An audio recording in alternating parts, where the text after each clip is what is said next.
Huh? Dig. Huh? Huh? Dirt.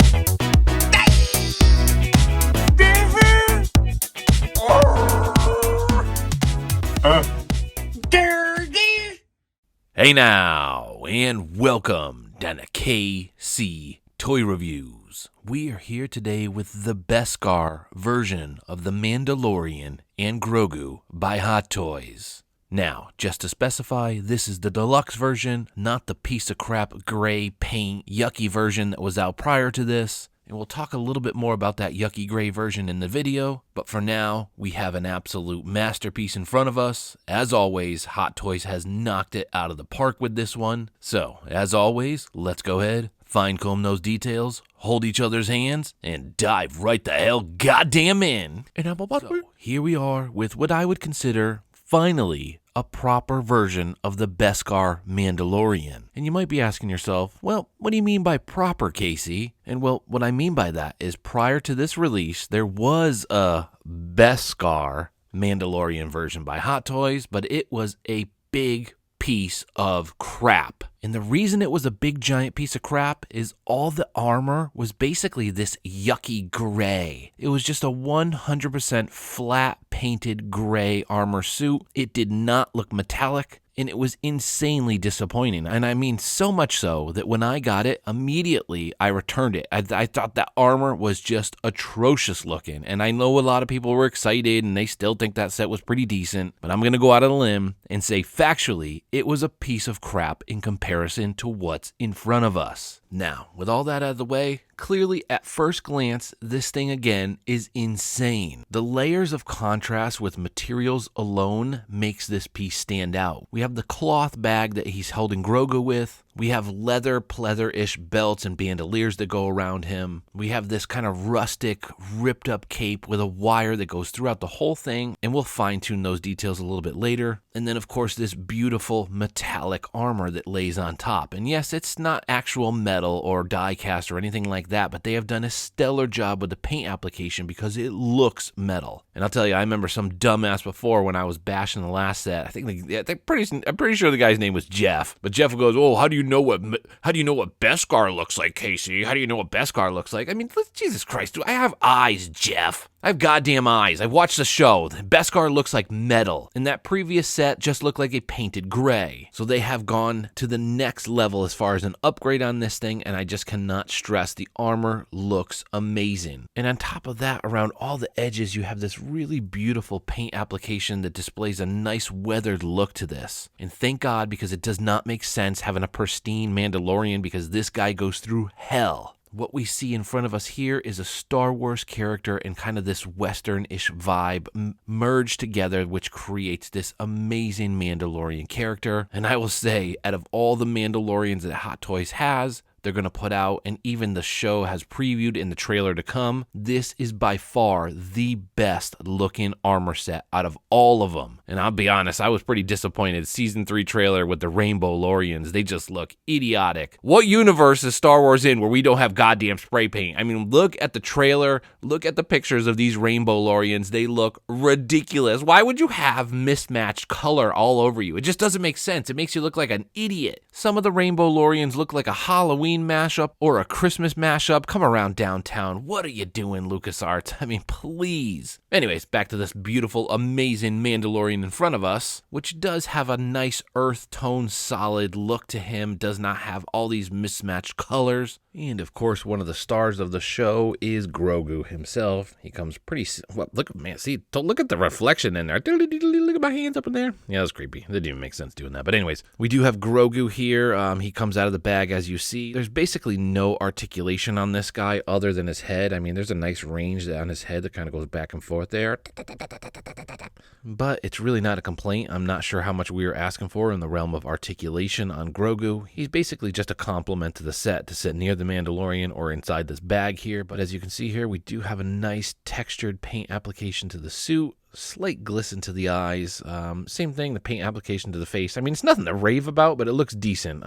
At this point, if you are collecting the Mandalorian or other characters from the set, I mean, Grogu basically comes with everything, so some of us might have like 4 to 5 different variations of this guy. So, but as I mentioned, nothing to complain about. Nice compliment to the set, and yeah, look at, you got some nice feet down there. In my opinion, this is probably one of the nicest capes in recent memory. And as I've mentioned in the beginning of this video, it has this slight rustic look to it. Obviously, we have these holes down here, the rip/tear at the bottom, and then a wire that basically goes throughout the whole thing. It starts right up the top, goes around downtown, come around downtown, right around, come around downtown, up downtown, right to the back, around downtown, right down, and basically all around downtown this thing goes. So posability wise, I mean, you can bend and pose the hell out of this cape, and it is just awesome looking. Pair that with this nice magnetic backpack. Oh, almost took a face dive there. Which with his jetpacks, we kind of have that same look, this beautiful chrome metallic look with this awesome weathered paint application to it.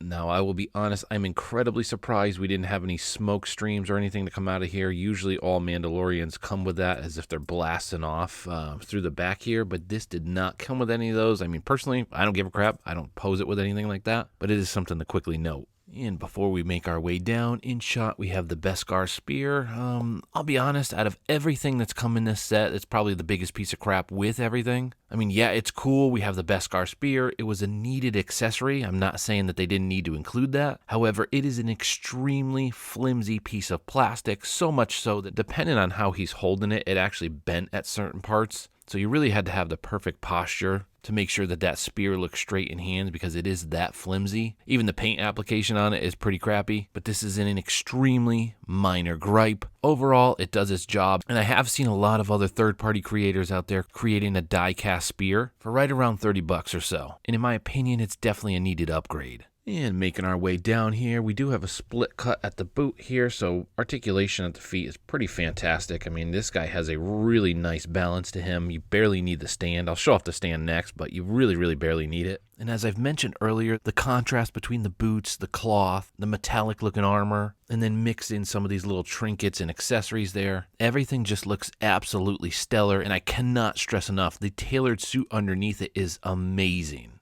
And if you want to, you can actually holster the gun in here. This is a pleather, leather-ish. I'm probably not going to jam it in here too crazy. This is a pleather, leather-ish belt, so definitely be careful. I've had a couple before where this little strap here actually snapped off, so definitely be careful as you jam that in there. But really nice, snug fit there, and just again, the attention to detail and the tailoring on these leather pieces is insane. And before we jump into the accessories, I just really wanted to show again, look at the layers.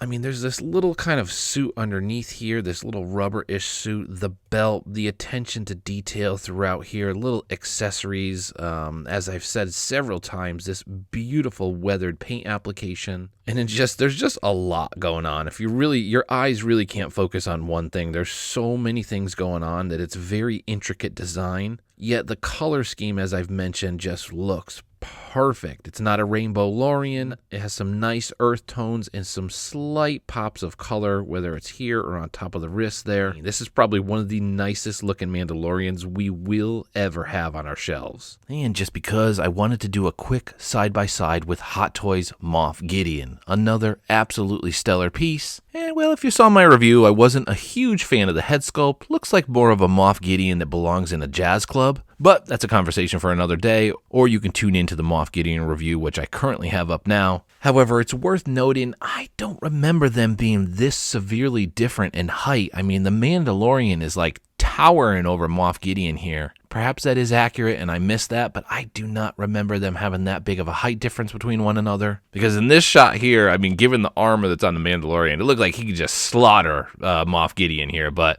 correct me if I'm wrong down below. Maybe Moff Gideon is shorter than a Mandalorian. Besides that, they look absolutely amazing next to one another. A pure compliment. The colors, the contrast, and of course the rich history between the two adds to a really dynamic look on your shelves, and dare I say, a centerpiece to have these two next to one another. And then of course, I'm sure all of us are very excited to see what happens to Moff Gideon next, which is going to be in Season 3 coming soon. All right, now on to the accessories, and well, Obviously, there is a crap load of accessories, some of them rather small, so I'm going to try to go through this rather fast, yet appropriately. I guess we'll start here. We have the Darksaber. Now, this is the same one that came with Moff Gideon, just really floppy. I mean, same thing on this, the quality on this, flippity-floppity. But same thing as the spear, it's really nothing to complain about too much. I mean, once it's held and shot to the untrained eye, take a few steps back, you're not going to notice too much. I'm just really surprised at the flippity-floppity of these things here. Now, while we are on the subject of the Darksaber, I have no idea what the hell this thing is for. I probably should have looked in the books, but usually I don't. I kind of just open these up and start talking and doing the reviews, but if somebody can mention what the hell this thing's for, I can't seem to figure it out. Obviously, it is the tip of the Darksaber, but it doesn't go in here. I can't take this off, so it's included, just have no idea what the hell to do with it. Now, next up, we do have the grappling hook. This can go on his left-hand blaster, wrist thing, whatever the hell we want to call that. If you want, you can attach that on there. I should know what this is, but again, I'm running a blank what the hell this is for. I know it's not a fob or anything like that, but what the hell is this? If you want to comment below. It's not a bomb. I always say that usually if I can't figure it out what it is, it's probably a bomb, but I don't think this is a bomb. In fact, all three of these things, I don't know what the hell this is. I don't know what the hell this is, or this thing, but they're included. Comment below if you know what these things are. Apologize, I should know in advance, but I just ripped this thing open and I cannot figure it out. Now again, we have this nice little rustic bag that you can put Grogu in. Same kind of theory as the grappling hook. You can put this on his left wrist blaster thingy, whatever the hell we want to call that, and this looks like it's shooting out a few little of those whistling missiles, whatever the hell we call those. So this is more of like an action pose, like he's actually shooting something out of his wrist. I mean, overall, this thing is pretty awesome. And again, I forgot what the hell those things were called. Whistling Nellies, Whistling Willies, whatever the hell they are. But the little missiles that are on his left wrist there, this is what's replicating shooting those. And those are the smoke streams that are coming behind these little... And what do you know? Something else that goes on his wrist blaster thing. So we have a flamethrower. Obviously, we've seen him use that in the episodes before. So we do have this nice flame application. Kind of a translucent looking paint application to it. Overall, it's really nice looking and a good accessory. We have his stereotypical rifle. Now, the rifle is awesome. Fantastic paint application to this guy. It clips right on the front of him, and then you can swing it right over his shoulder, keep it behind him, keep it in his hands, whatever the hell you want to do. But overall, this is a badass rifle that's included, and it looks stellar. Now, as far as the head sculpt goes, I mean... I don't know, I'm back and forth on it. At first, in hand, I was not thrilled with it, but under the lens, at the right angle, it's really actually not that bad. You know, personally, I think earlier I was thinking of it as like a 5.3 out of 10, and the likeness wasn't there, but again, at the right angle, if it kind of looks straight on with this, I guess I do see Pedro Pascal there. I mean, this is no Tamora Morrison head sculpt or a Harley Quinn head sculpt, which in my opinion are some of the best of the best. I mean, look at the neck and the skin tone on it. It just looks damn near real. Slight glisten to the eyes there. Again, as I'm looking at this thing closer through the lens, I'm liking it a little bit more than I had previously. So head sculpt is actually not horrible. But as we're rounding it out again, I can see Pedro Pascal, fantastic paint application. And obviously a lot of people want to plug this right on their transport troopers and recreate that awesome scene with him and Bill Murray. Huh? Now here is the only disappointing piece in this entire set. And you might be saying, well, why, Casey? It's a crotch grabber. You love crotch grabbers, and I don't love crotch. I love crotch grabbers. I mean, what in the world are we still doing, Hot Toys, with these piece of crap dictatorship stands? And yeah, I said a dictatorship. You're dictating where he has to put his feet. And not everybody has the same shoe size, Hot Toys. I mean, Jesus, they gave this thing with IG-11. I mean, at that point, they're really just pissing in our faces saying, we don't care. We're just going to give you this because we made 1 million of these with one of our stormtroopers, and we still need to get rid of those 1 million. This has to stop. I mean, they even have variations of this where they're spray painting this gray. It's the same piece of crap stand, but my God, Hot Toys, what in the world? You have probably one of the best Mandalorian figures that we'll ever have in our collection, and this is what you gave us as a stand? We should have got the Bo-Katan stand or something similar than this piece of crap Tatooine stand. I mean, I just hate that thing. Just get out of here. Get the hell out of here, a piece of crap stand. I'll probably still use it.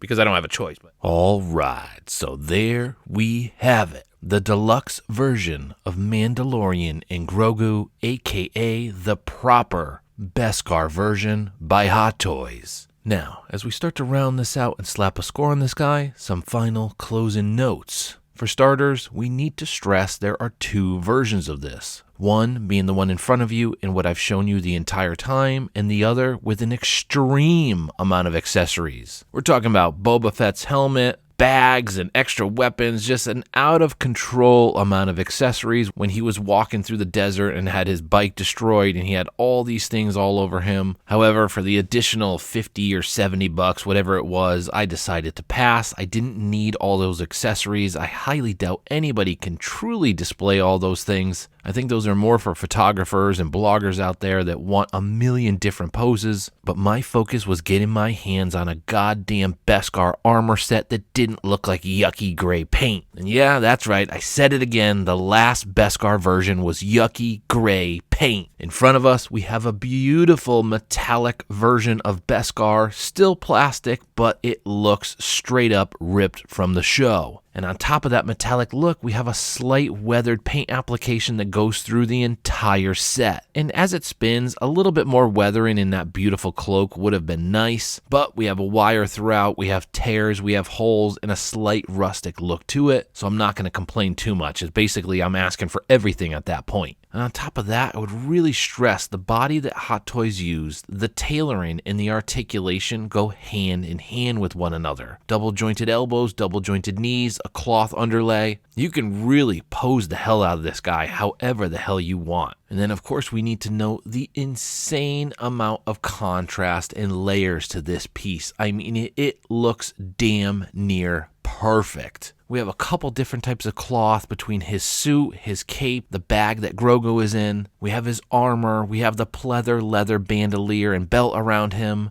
Overall, your eyes cannot focus on one spot. Hot Toys have absolutely nailed the look of the Mandalorian, which is a great time to segue into a score. And well, what's coming to mind is difficult to give it anything under a 9. I mean, I'm going with a 9.3 out of 10. I mean, that just kind of came out. It just comes out. It's just, I feel it in my chest, my body. This is a 9.3 out of 10. Now, you might ask yourself, what could make this a 10? I mean, if they did actual die-cast pieces all over him, that's asking for a lot. But if they had done that, that would be insane, and get rid of that piece of crap Tatooine stand. We don't want those stands anymore, Hot Toys. They are garbage. Nobody likes them. You're clearly not listening to the community out there, because those stands need to go. Please make those a thing of the past and give us some unique stands going forward. I would have loved a Bo-Katan type stand with this piece. It would have looked so much better